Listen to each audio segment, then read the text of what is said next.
I'm Lucho Osorio and I work with Practical Action and in the Markets and Livelihoods program, and I'm also the facilitator of the Market Facilitation Initiative, MAFI.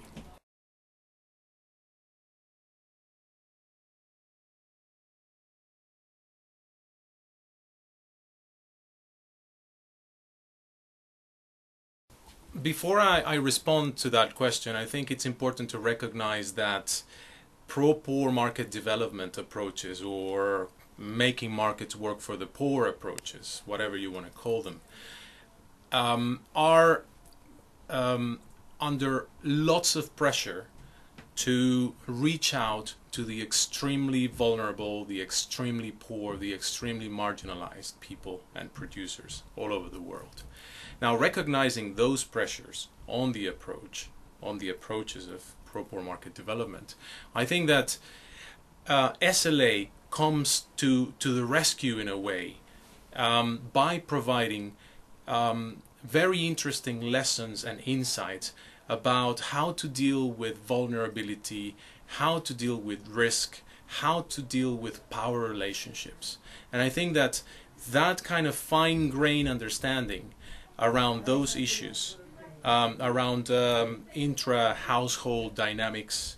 etc., etc., how people combine different assets to develop different strategies to cope with uncertainty, to cope with disasters, to cope with stress and shocks. I think those elements are really important for making markets work for the poor. So I would say that there is where I would say SLA are really adding value to the practice of M4P approaches.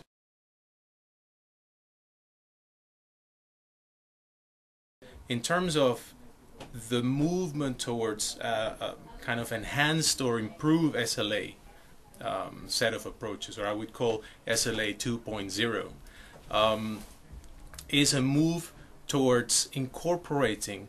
issues that are coming from the M4P approaches that are related to understanding better the mechanisms whereby markets can provide sustainability. Markets can sustain changes that can last for long periods of time. I think that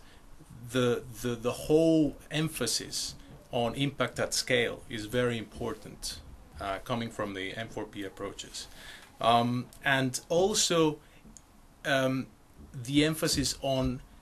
becoming better at facilitating change instead of the development agency behaving as a direct service and input provider.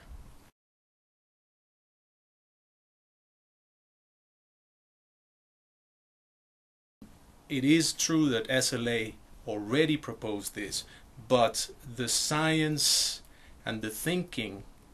that are coming from the thinking and the insights that are coming from complexity theory and thinking are very important and will have important impacts on how we think about SLA and how we apply SLA approaches in the field, especially when we look at the different entry points in a system, the combination of assets, the feedback loops between communities and institutions, etc.